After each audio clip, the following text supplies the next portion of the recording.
Oi, meu nome é Júlia. Eu vou fazer a introdução do nosso seminário de histologia. O nosso tema é o sistema respiratório. Essas são as integrantes. E eu vou fazer a introdução. O sistema respiratório, ele é uma complexa rede que permite a respiração e a troca de gases essenciais para a vida. Ele é composto pelos pulmões e por uma rede de vias aéreas que conectam esses órgãos ao ambiente externo. Ele é dividido em duas partes principais, a porção condutora e a porção respiratória. A porção condutora, ela é responsável por conduzir o ar e prepará-lo para a respiração. Ela tem componentes estruturais que garantem a sua abertura e sua flexibilidade. Osso, cartilagem, tecido conjuntivo e tecido muscular liso. Ela é formada pelas fossas nasais, pela nasofaringe, pela laringe, pela traqueia, pelos brônquios e pelos bronquíolos, e tem como função purificar, umidificar e aquecer o ar inspirado. Já a porção respiratória, ela é responsável pela troca de gases entre o sangue e o ar, então o oxigênio e o dióxido de carbono, e ela tem como único componente os pulmões. O nosso seminário vai ser dividido em 13 partes. O epitélio respiratório, as atividades de defesa da porção condutora, as fossas nasais, os seios paranasais, a nasofaringe, a orofaringe, a laringe, a traqueia, a árvore brônquica, a porção respiratória, os vasos sanguíneos dos pulmões, os vasos linfáticos dos pulmões e a pleura. Oi, eu sou a Ana Lívia e hoje eu vim apresentar o epitélio respiratório. O epitélio respiratório é uma camada de células especializadas que reveste a maior parte da porção condutora do sistema respiratório, incluindo as vias aéreas superiores e inferiores, como a traqueia, os brônquios e os bronquíolos. Ele desempenha um papel fundamental na proteção e manutenção das vias aéreas, garantindo que o ar que entra e sai dos pulmões seja limpo e livre de partículas nocivas. Ele é composto por 5 tipos de células diferentes, incluindo as células colunares ciliadas, as células calciformes, as células em escova, as células basais e as células granulares. As células colunares ciliadas têm cílios que batem para mover o muco e partículas para fora das vias aéreas. As células calciformes produzem muco, as células em escova têm micróvilos e podem ter uma função sensorial. As células basais são células tronco que se multiplicam e dão origem aos outros tipos celulares, e também as células granulares, que têm grânulos que podem ter uma função neuroendócrina. Este epitélio tem 3 funções, que são de proteção, que ajuda a prevenir a entrada de substâncias nocivas nos pulmões, capturando partículas e micro-organismos que entram nas vias aéreas. Também tem a função de manutenção, que ajuda a manter as vias aéreas limpas e umidificadas, garantindo que o ar que entra e sai dos pulmões seja de boa qualidade, e também tem a função de regulação das funções das vias aéreas. O epitélio pode liberar substâncias químicas que ajudam a regular as funções das vias aéreas, como a contração e o relaxamento dos músculos lisos. Aqui do lado a gente tem a imagem do epitélio respiratório, que ele é caracterizado por ser pseudoestratificado cilíndrico ciliado, com células calciformes. É um epitélio de revestimento altamente especializado. As células calciformes e os cílios são importantes mecanismos de defesa deste epitélio, e o muco e os movimentos ciliares retêm partículas provenientes do ar inalado. Meu nome é Giovana e eu vou falar sobre a defesa da porção condutora.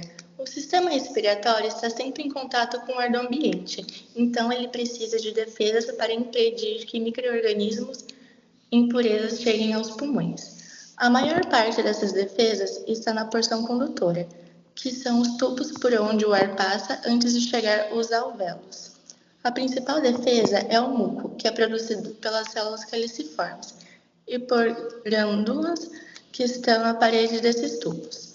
Esse muco forma uma camada que gruda as impurezas do ar, e os cílios, que são estruturas que parecem pequenos pelos, empurram essa camada em direção à garganta, onde ela pode ser eliminada ou engolida. Além disso, existe um sistema de defesa imunológico, com linfócitos, macrófagos e plasmócitos, que ficam logo abaixo do epitélio e ajudam a reconhecer e combater invasores. Em algumas partes do sistema respiratório, como na orofaringe e nas cordas vocais, o epitélio é diferente. Ele é mais resistente ao atrito por conta do contato direto com o ar. Em situações como o tabagismo, esse sistema sofre alterações. Há aumento da produção do muco, mas diminui o número de cílios. Isso faz com que a limpeza do ar fique comprometida e pode causar doenças respiratórias. Nessa figura, células colunares ciliadas são observadas por microscopia eletrônica. Nós observamos os microtúbulos dos cílios cortados transversal e obliquamente.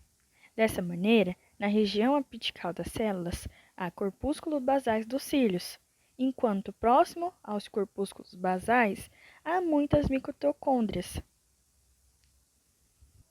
Logo, um complexo juncional está presente entre duas células adjacentes. Oi, eu sou a Luísa e vou falar sobre as fossas nasais. As fossas nasais, elas são divididas em 3 regiões, sendo ela o vestíbulo, a área respiratória e a área olfatória. O vestíbulo é a região mais anterior e dilatada das fossas nasais. A mucosa que compõe é a continuação da pele, mas o epitélio estratificado pavimentoso da pele, ele perde a camada queratinizada. Com isso, o tecido conjuntivo dá origem à lâmina própria da mucosa. E as vibrisas, que são os pelos do nariz e a secreção das glândulas presentes no vestíbulo, eles impedem a entrada de partículas grosseiras nas vias respiratórias. Já a área olfatória, ela abrange a maior parte das fossas nasais. Essa parte é coberta por epitélio pseudoestratificado colunar ciliado e tem muitas células caliciformes, que elas secretam um muco protetor e lubrificante. E nessa mesma divisão, a lâmina tem glândulas mistas que lançam secreção na superfície do epitélio. E o muco que as células caliciformes e as glândulas mistas produzem retém micro-organismos e partículas inertes, que são partículas bem pequenininhas, que são deslocadas pelo batimento ciliar em direção à faringe, fazendo a proteção do aparelho respiratório. A superfície da parede lateral da cavidade nasal, ela é irregular, porque tem a existência de 3 expansões ósseas chamadas cornetos.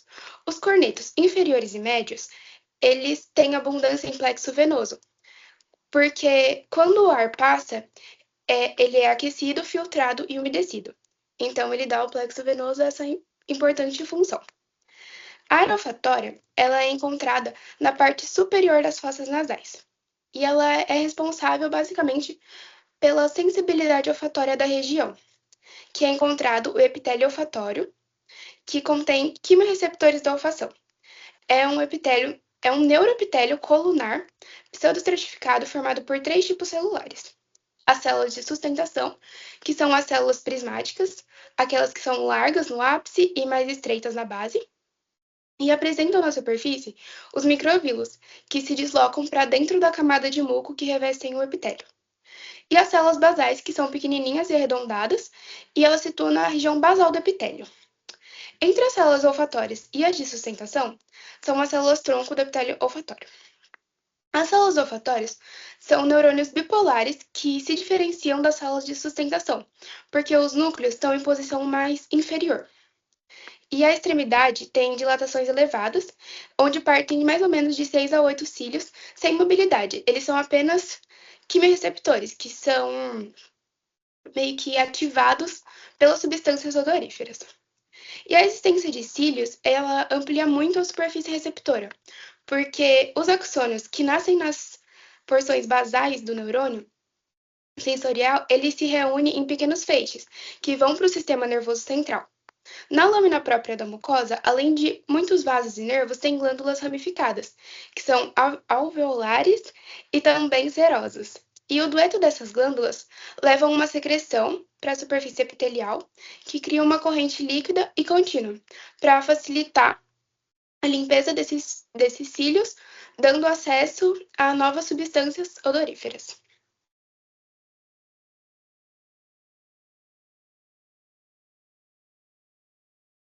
Meu nome é Luna e eu vou falar um pouquinho sobre os seios paranasais. Na verdade, os seios paranasais são grandes espaços aéreos situados no interior do osso frontal, etimoide, esfenoide e o maxilar, que se abrem para a cavidade nasal. E os seios paranasais são revestidos por um epitélio respiratório, isso é, pseudoestratificado cilíndrico ciliado, com células calciformes. As secreções se dirigem dos seios para as cavidades nasais, através de uma atividade ciliar coordenada. E ao lado tem as fotos de onde eles são localizados. Bom, eu sou a Letícia e eu vou falar sobre a nasofaringe. A nasofaringe é a parte superior da faringe. É localizada atrás da cavidade nasal. Ela é uma região anatômica que conecta a cavidade nasal à orofaringe. E a nasofaringe, ela desempenha um papel muito importante na respiração, na produção de sons, além de ser uma via de passagem de ar e também de substâncias que entram e saem do nosso corpo, né? E também a nasofaringe, ela é também conhecida como cavum ou espaço nasofaríngeo. E além disso, a nasofaringe, ela é uma área, uma região extremamente sensível que pode ser afetada com condições de alergias, infecções respiratórias e também de adenodites, né? Então, mas o que seria essas adenodites? Seria a inflamação das adenoides, né? Que são de tecidos linfóides que fazem parte da nasofaringe. Bom, entretanto, a nasofaringe ela é revestida por um tecido epitelial respiratório do tipo epitelial pseudoestratificado ciliado. Mas por que pseudoestratificado ciliado? Pseudoestratificado por quê? Então, né, porque ele é um epitélio simples, ou seja, epitélio simples apresenta-se uma camada. E ele apresenta assim, uma dispensão de células e núcleos, parece ser estratificado, ou seja, estratificado apresenta-se mais que camadas. Então, ele é pseudoestratificado por conta dessa dispensação de células, dessa distribuição de células não definidas, né? E por que ciliado? Ao observar a imagem, a gente pode ver que parece ser pelinhos, né? Mas são cílios. E esses cílios, eles movem o muco e partículas estranhas para fora das nossas vias respiratórias e assim eles protegem os nossos pulmões de substâncias nocivas que fariam mal para os nossos pulmões e para o nosso corpo. Então, como a Ana Lívia falou anteriormente, o tecido epitelial respiratório ele é rico em células calciformes, né? Que produzem muco para umidificar o ar e protegem nossas vias respiratórias. Mas ao analisar, né, a imagem, a gente pode observar essas manchinhas escuras, né? E o que seriam essas manchinhas escuras presentes no tecido epitelial pseudoestratificado ciliado? Essas manchinhas escuras, né, mais roxinhas, seriam os núcleos celulares. Os núcleos celulares, eles estão ligados aos ácidos nucleicos, como o DNA e o RNA. Então, essas manchinhas escuras seriam os nossos núcleos, e a parte rosada que está em volta desses núcleos seria o nosso citoplasma. E o citoplasma ele marca a presença de proteínas. Então, portanto, a gente consegue identificar na imagem, né, do tecido que reveste a nasofaringe, a gente consegue ver os núcleos do citoplasma, o pseudoestratificado, que são essas células não tão definidas, distribuídas em vários lugares, e também os cílios, que é essa parte mais superficial. Portanto, anteriormente, como eu falei, ele é um tecido epitelial pseudoestratificado ciliado. Então, portanto, a nasofaringe ela é muito importante para o nosso sistema, é uma região muito importante para o nosso sistema respiratório, pois ela ajuda a preparar o ar inalado antes de entrar nos nossos pulmões e também porque ela tem esse revestimento desse tecido epitelial que ajuda a proteger as nossas vias respiratórias. Eu sou a Luísa e vou falar sobre a orofaringe. A orofaringe é um tubo muscular que faz parte da faringe. Ela fica localizada atrás da boca e abaixo da nasofaringe. Por esse motivo, ela faz parte de dois sistemas, o sistema respiratório e o sistema digestório. Ela se estende da úvula até a epiglote. A epiglote é aquela que separa a traqueia do esôfago. Então, quando você ingerir algum alimento, algum líquido, a epiglote ela não vai deixar que esse alimento, esse líquido passe para a traqueia. A orofaringe ela é revestida pelo epitélio estratificado pavimentoso, que tem função de suportar o atrito dos alimentos durante a deglutição.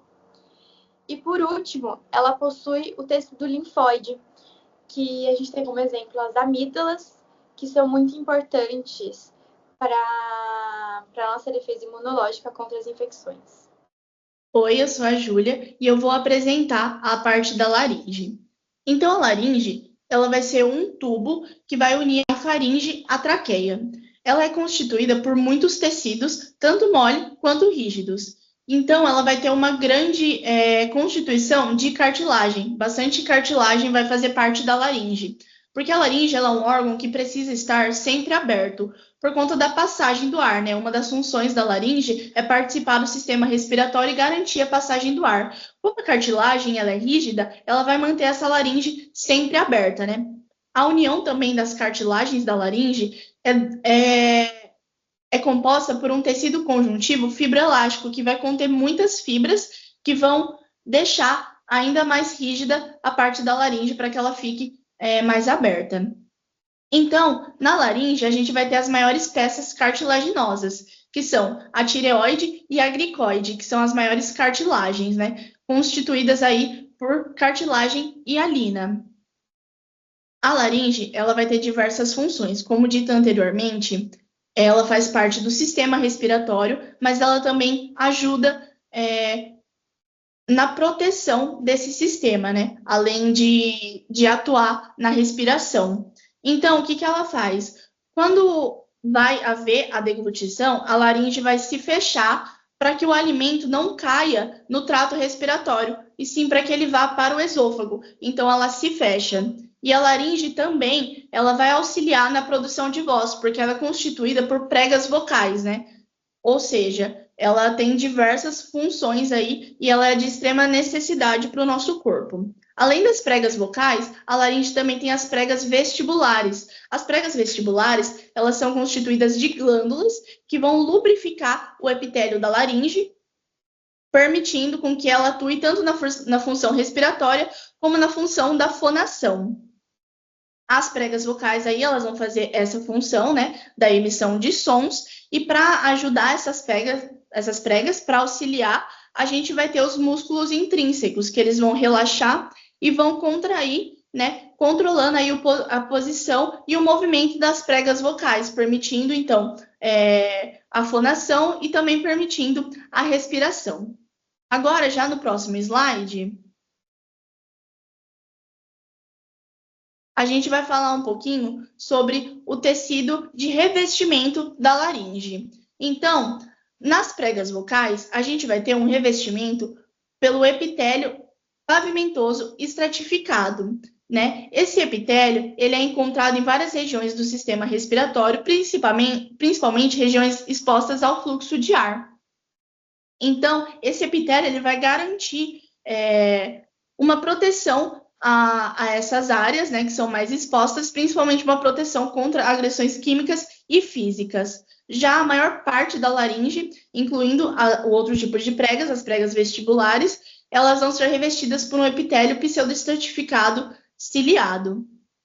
Então, aí a gente tem duas imagens que vão mostrar esses dois tipos de epitélio, né? E voltando a falar sobre o epitélio estratificado pavimentoso, ele está sobre uma lâmina própria rica em fibras elásticas e que contém pequenas glândulas do tipo misto, né? E essa lâmina própria, ela vai ser rica em mastócitos. Como eu disse, esse epitélio ele vai garantir a proteção dessa área da laringe. E os mastócitos, eles vão atuar exatamente nisso, né? Na defesa contra patógenos, né? E também na resposta inflamatória. Então, por conta dele ser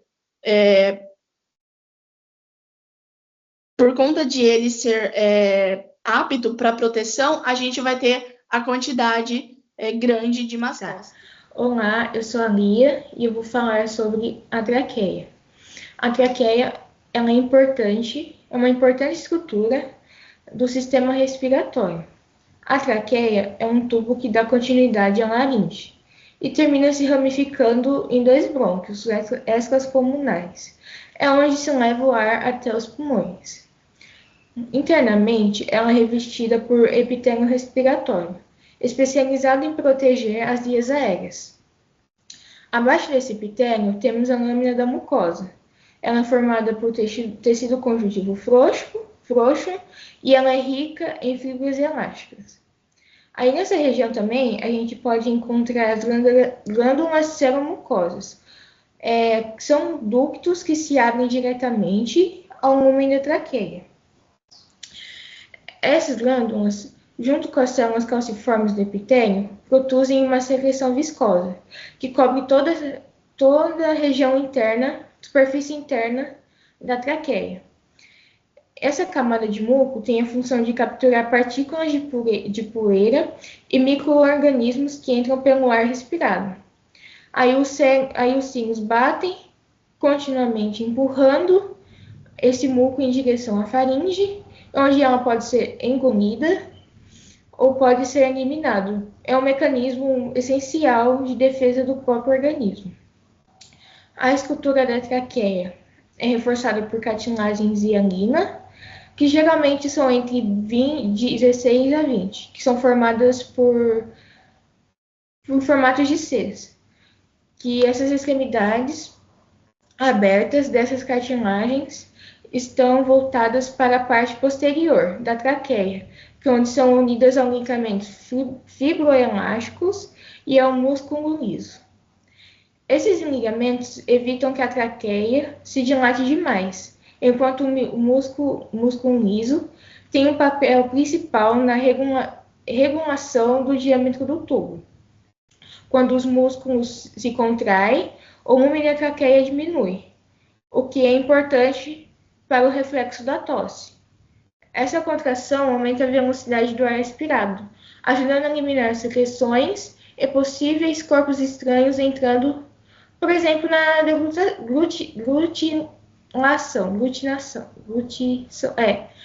Exatamente a traqueia, que é envolvida por uma camada de tecido conjuntivo frouxo, que é chamada pelo nome adventícia, que se conecta aos tecidos dos órgãos vizinhos. E é isso, muito obrigada. Na imagem acima, nós temos um corte transversal da região dorsal da traqueia. Os componentes de suas paredes estão indicados. A extremidade dorsal da cartilagem, em forma de C, pode ser vista à esquerda. A camada do músculo liso existe somente nesta porção dorsal da traqueia. Ele se insere no pericôndrio.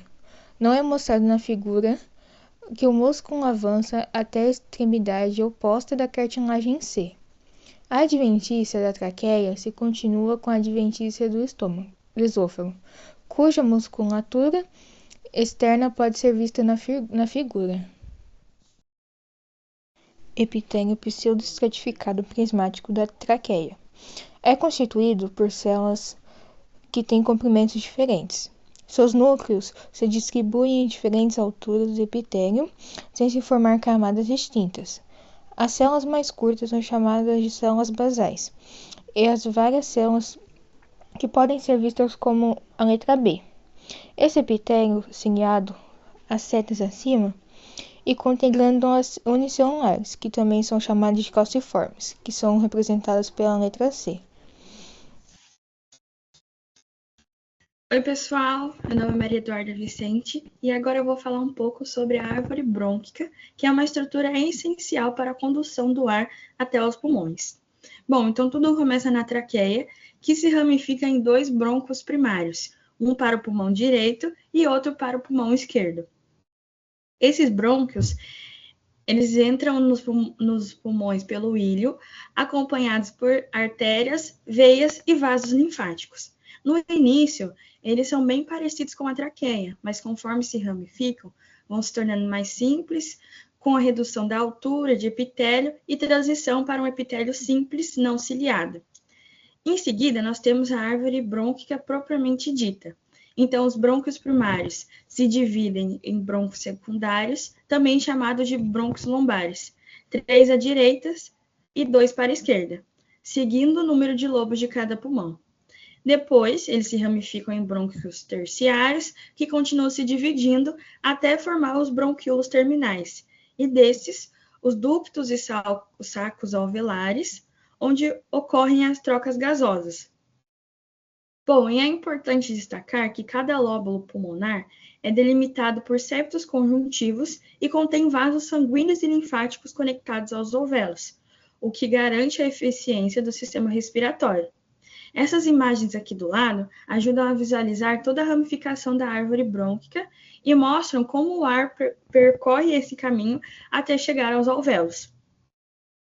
Então, em resumo, a árvore brônquica é como um grande sistema de distribuição de ar, fundamental para que a nossa respiração aconteça de forma eficiente. Nessa figura, podemos observar um esquema simplificado da circulação sanguínea e linfática em um lóbulo pulmonar situado próximo à pleura. O lóbulo tem uma forma aproximadamente piramidal e sua base aponta para a superfície externa do pulmão. Dessa forma, um ramo da artéria pulmonar entra no lóbulo e se capilariza nas paredes dos alvéolos. O sangue oxigenado volta por veias pulmonares situadas no limite do lóbulo. Um vaso linfático também percorre o limite do lóbulo, e, por motivos didáticos, o vaso linfático e a veia pulmonar foram separados em paredes diferentes do lóbulo, mas na verdade coexistem nos mesmos locais. Observe na parte inferior a pleura com seus 2 folhetos, seu mesotélio e a cavidade pleural. Então, aqui a gente tem um esquema bem didático que mostra a diferença entre um brônquio e um bronquíolo. O que chama atenção logo de início são os feixes de músculo liso que estão destacados em vermelho. Esses feixes estão presentes tanto na parede do brônquio quanto na do bronquíolo. A função principal desse músculo liso é contrair e formar as pregas da mucosa, que a gente pode ver nessa parte interna do tubo. Essas pregas ajudam a controlar o fluxo de ar. Nos brônquios, dá para ver que existem também glândulas, cartilagem e bastante tecido conjuntivo. A cartilagem aparece de forma irregular, como mostrado aqui em azul claro, e é composta por cartilagem hialina. Ela ajuda a manter a estrutura aberta, impedindo o colabamento. Já o bronquíolo, que é a estrutura de menor calibre, não possui cartilagem nem glândulas. Isso é um critério importante para diferenciar os dois. Outro ponto que a imagem mostra é que as fibras musculares e elásticas do brônquio continuam diretamente na parede do bronquíolo, ou seja, há uma transição suave entre as duas estruturas. Na parte de baixo do esquema, foi retirada uma porção de tecido conjuntivo, só para que a gente consiga visualizar melhor os feixes de músculo liso e também as fibras elásticas que estão em laranja. Por fim, vale lembrar que a camada adventícia, que normalmente envolve essas estruturas, não está representada aqui no desenho. Oi, meu nome é Ana Clara Smerdek Sola e eu vou apresentar a porção respiratória. Bom, esse sistema inicia-se nos bronquíolos respiratórios, que se ramificam em ductos alveolares e, por fim, em sacos, que é justamente onde ocorre a questão das trocas gasosas. Pode-se perceber nessa primeira imagem que os bronquíolos respiratórios, eles possuem algumas descontinuidades em suas paredes. Mas, voltando para a questão dos sacos alveolares, são basicamente agrupamentos que são pequenas bolsas separadas por septos interalveolares, compostos por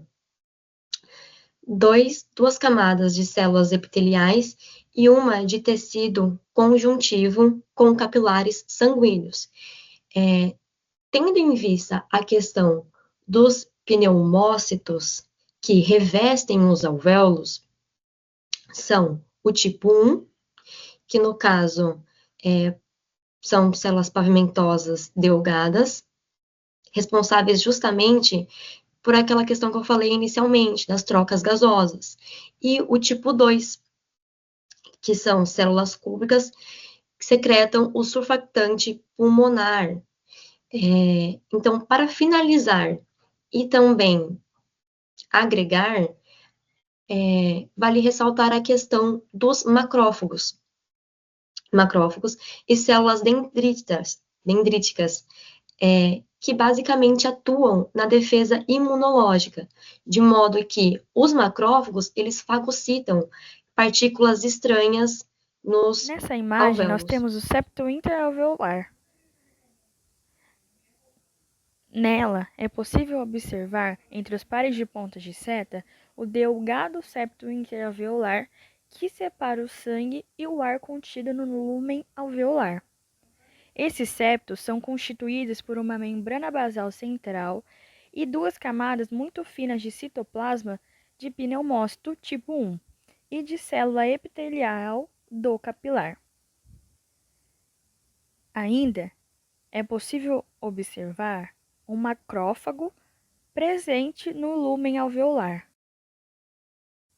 Nessa imagem, é possível observar que a maior parte do parênquima pulmonar é composta de alvéolos, separados entre si por delgadas paredes alveolares ou septos intra-alveolares, alguns indicados por setas.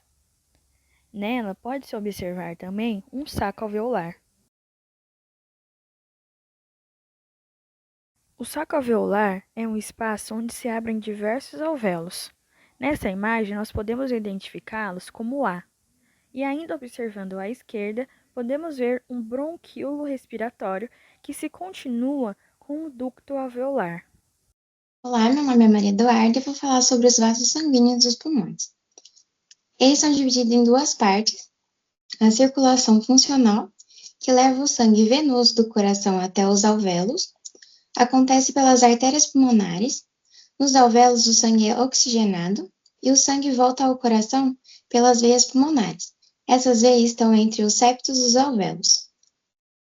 Já a circulação nutridora é feita pelas artérias brônquicas vindas da aorta, irriga os brônquios e os tecidos pulmonares que não participam da troca gasosa e garante a nutrição das estruturas de sustentação dos pulmões.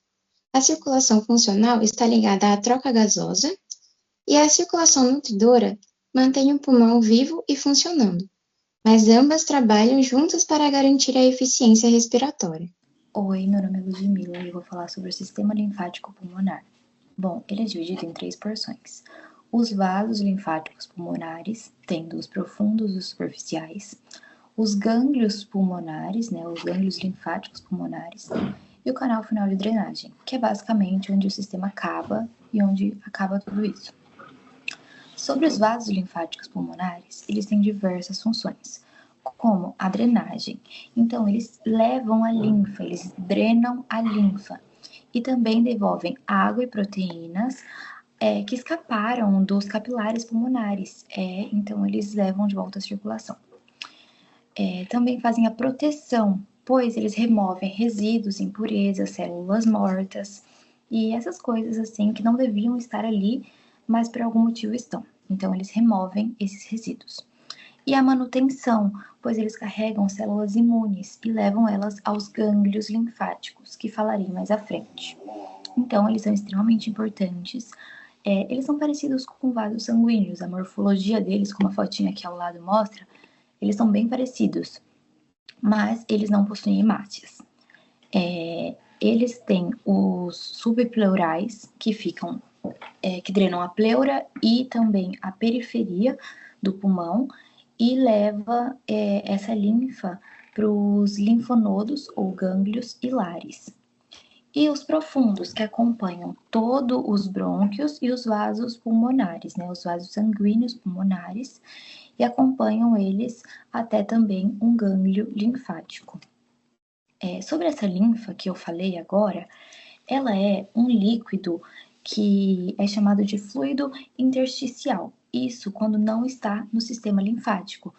Então, quando se encontra em outros locais do corpo sem ser o sistema linfático, é o fluido intersticial. E é bem parecido com o plasma sanguíneo. E ele carrega resíduos e células desnecessárias. Então, os vasos sanguíneos drenam essa linfa, que tem basicamente as coisas que eu falei, faz as funções que eu falei.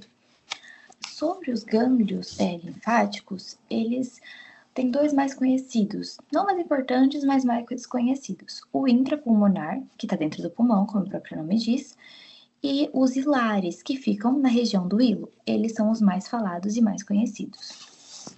Bom, eles que fazem a filtragem propriamente dessa linfa. Então, os vasos linfáticos têm a função de levar a linfa para eles filtram, depois de carregá-las para fora e devolvê-las ao sistema sanguíneo. Mas quem filtra propriamente são os gânglios.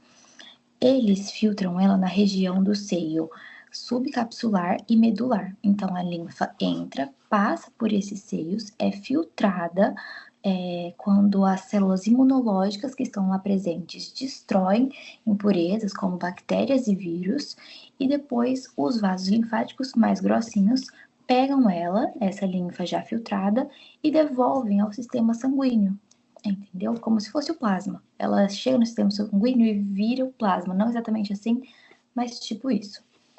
A resposta patológica desses gânglios também é muito rápida. Então, ele é um bom ajudante, né, na identificação de doenças. Pois qualquer patologia que tem ali neles, que aconteça ali no pulmão ou neles, ou incha, então eles aumentam de tamanho, ou endurecem, facilitando o diagnóstico por exames. Então, a resposta imune deles é muito rápida, até porque possuem muitas células imunológicas, como eu disse anteriormente. E é basicamente isso. Depois que a linfa vai para o sistema sanguíneo, fica tudo bem, e isso vai acontecendo para manter o pulmão sempre saudável, limpo e sem impurezas. E sem líquidos também que não deviam estar ali. Meu nome é Fernanda e eu vou falar sobre a pleura. A pleura é uma membrana que reveste os pulmões e é composta por duas camadas, a pleura parietal e a visceral, que se conectam na região do hilo pulmonar. Essas camadas são formadas por um epitélio simples pavimentoso chamado mesotélio, junto com uma fina camada de tecido conjuntivo que contém fibras colágenas e elásticas. Cada pulmão é envolvido por sua própria cavidade pleural, que é revestida por mesotélio. Dentro dessa cavidade, normalmente, existe apenas uma fina camada de líquido lubrificante. Esse líquido permite que as camadas da pleura deslizem suavemente entre si durante a respiração, evitando o atrito dos pulmões. No entanto, devido à alta permeabilidade da pleura, pode haver um acúmulo de líquido entre essas duas camadas. Isso costuma acontecer por causa da passagem de plasma dos capilares para a cavidade pleural, especialmente em casos de inflamação. E esse acúmulo de líquidos pode causar alguns prejuízos ao funcionamento do organismo. Doenças como um derrame pleural, que é o acúmulo desse líquido, e também a pleurite, que é uma inflamação na pleura.